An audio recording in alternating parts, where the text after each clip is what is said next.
তারা কি কি করেছে, তাদের ইসলামী অবদান কি রয়েছে একটু দেখাই। সেই ব্যক্তিরা কারা একটু দেখাই। তারা হচ্ছে ওই ব্যক্তি যারা 300 জন লোকে 300 প্লাস 314 থেকে 13 জন লোকে একেবারে 1000 জন লোকের বিরুদ্ধে যুদ্ধ করে জয়লাভ করেছে।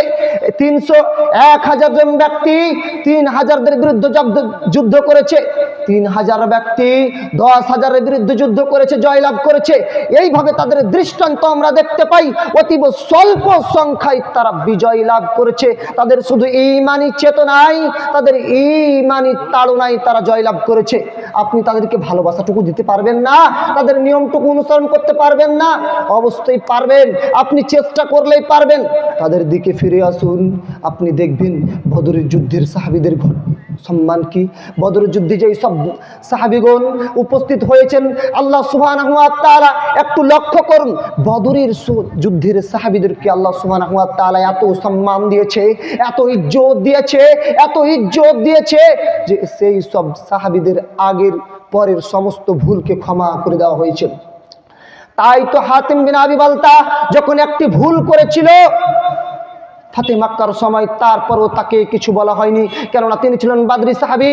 আর এই বাদরি সাহাবীদের মান শান এত বেশি, ইসলামী তাদের দৃষ্টান্ত আর মিলে না। সম্মানিত উপস্থিতি, সেই সব সাহাবীদেরকে যদি আপনি ভালোবাসাটুকু না দিতে পারেন, তাহলে কি দেবেন তাদেরকে? আর আপনি জানেন রাসূল আল্লাহ সুবহানাহু ওয়া তাআলা তিনি বলছেন সেই সব সাহাবীদের ব্যাপারে যারা বায়াতে রিজওয়ানে অংশগ্রহণ করেছিলেন। বায়াতে রিজওয়ান মানে রাসূল সাল্লাল্লাহু আলাইহি সাল্লাম 6 হিজরিতে গেলেন হজ করার জন্য। সেখানে গিয়ে তিনি হজ করার জন্য, আশ্রয় গ্রহণ করার জন্য মক্কার মুশরিকদের কাছে উসমান বিন আফফান রাদিয়াল্লাহু তাআলা আনহুকে পাঠালেন, এবং সেখানে 3 দিন যাবত তিনাকে ফেরত পাঠানো হয়নি। সেখানে 3 দিন যাবত ঘটনা রটে যায়, উসমান রাদিয়াল্লাহু তাআলা আনহুকে হত্যা করা হয়েছে। উসমান রাদিয়াল্লাহু তাআলা আনহুকে অন্যায়ভাবে হত্যা করা হবে, আর মুসলমানগণ চুপ থাকবে, তারা সংখ্যায় কম, এই জন্য কখনোই হতে পারে না। রাসূল সাল্লাল্লাহু আলাইহি সাল্লাম সঙ্গে বায়াত গ্রহণ করলেন।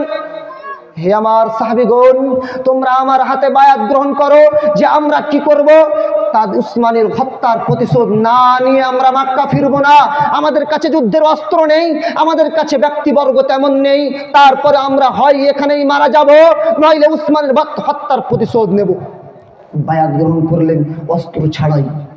সেই সব ব্যক্তিদের প্রতিও আল্লাহ সন্তুষ্ট হয়ে গেছেন যারা সেই দিন বায়াত গ্রহণ করেছিলেন।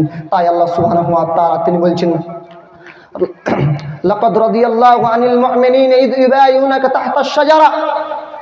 সেই হুদায়বিয়ার গাছের নিচে যারা আপনার হাতে বায়াত গ্রহণ করেছিল, সেই সব মুমিনদের প্রতি আল্লাহ সন্তুষ্ট হয়ে গেছে। তা সেইখানে বায়াত গ্রহণ করার ছিল অতীব কঠিন, কেননা আপনি মুশরিকদের দেশে, মুশরিকদের আন্ডারে থেকে তাদের বিরুদ্ধে যুদ্ধ করবেন অস্ত্র ছাড়াই, এটা কঠিন ছিল। তারপরেও তারা যুদ্ধের জন্য প্রস্তুত হয়ে করে নিয়েছেন, তাদের মাল, তাদের জানকে বিলিয়ে দেওয়ার জন্য প্রস্তুত। আল্লাহ তাদের প্রতি সন্তুষ্ট হয়ে গেছেন। সেই সব ব্যক্তিদেরকে ভালোবাসবেন না, সেই সব ব্যক্তিদেরকে মহব্বত করবেন না, তাহলে কাদেরকে করবেন? সম্মানিত উপস্থিতি, সংক্ষিপ্ত সময় যদি আপনি এইভাবে বলতে থাকি এক একটি দৃষ্টান্ত, তাহলে দেখতে পাবেন অনেক কিছু রয়েছে। আপনি যদি দেখতে যান সেই সব মহান ব্যক্তিদেরকে ভালোবাসার পরিবর্তে এখন এক শ্রেণীর মানুষ তাদেরকে গালাগালিজ করছে। গালাগালি করা তাদেরকে যে কত বড় অপরাধ। মুআবিয়া রাদিয়াল্লাহু তাআলা আনহুকে গালাগালি করছে, মহান সাহাবীদেরকে গালিগালাজ করছে, তাদেরকে অন্যায়ভাবে যা ইচ্ছে তা বলছে, তাদের সম্মানকে ছোট করার চেষ্টা করছে। জানেন তারা ইসলামের জন্য কি দিয়েছে? আমরা যদি দেখতে যাই সুমাইয়া রাদিয়াল্লাহু তাআলা আনহুর সেই ঘটনা, মহিলা প্রথম শহীদ ইসলামের, যার লজ্জা স্থানে বল্লম মেরে দুনিয়া থেকে বিদায় করে দেওয়া হয়েছে। সেই সব সাহাবীগণ যারা নিজের জানকে মালকে প্রাধান্য দেননি, সেই যদি আমরা দেখতে যাই বিলাল রাদিয়াল্লাহু তাআলা আনহুর ঘটনা, তাহলে আমরা দেখতে পাবো সেই বিলাল রাদিয়াল্লাহু তাআলা আনহুকে এত অত্যাচার করেছে তার প্রতি, এত অন্যায় করেছে তার প্রতি, তার পিঠে কয়লার ছাকা দিয়েছে, গরম কয়লা, জ্বালানো কয়লার ছাকা দিয়ে এমনভাবে ছাকা দিয়েছে, গর্ত করে দিয়েছে, পুড়ে পুড়ে চর্বিগুলি গুলি গুলি পড়ছে। এই অবস্থাতে যখন তিনি উমর রাদিয়াল্লাহু তাআলা আনহুর সামনে যান, তিনি একদা বলেন, বেলাল, তোমার এই গর্তগুলি একদিন, তোমার এই গর্তগুলিকে আল্লাহ জাহান্নামে পুড়াবে না? তোমার এই গর্তগুলি জানো বেলাল, কয়লার ছেঁকা খেয়ে খেয়ে আজ গর্ত হয়ে রয়েছে, সেই গর্তগুলি তোমার জন্য সাক্ষী স্বরূপ হবে। আমরা যদি দেখতে চাই তাহলে দেখতে পাবো হামজা রাদিয়াল্লাহু তাআলা আনহুর সেই ঘটনা। আপনি জানেন যে হামজা কে? সে হামজা ইসলামের বীর পুরুষ, যার কলিজা তার মৃত্যুর পরে তার কলিজা বের করে দাঁত দিয়ে চিবানো হয়েছে।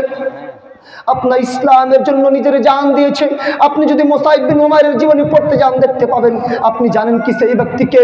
সে একজন যুবক, পুষ্ট যুবক, নিজের ইসলামের জন্য নিজের জীবনের সবটুকু দিয়ে দিয়েছেন।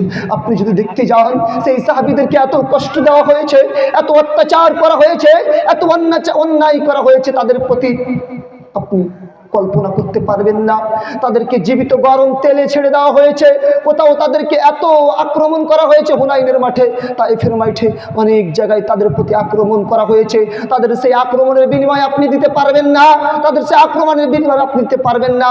কেন? তারা এত কষ্ট করেছে আপনার আমার কাছে ইসলাম পৌঁছে দেওয়ার জন্য, তারা এই কষ্ট করেছে। শুধু যদি আপনি এই ভালোবাসাটুকু আপনি দিতে না পারেন তাহলে কি দেবেন?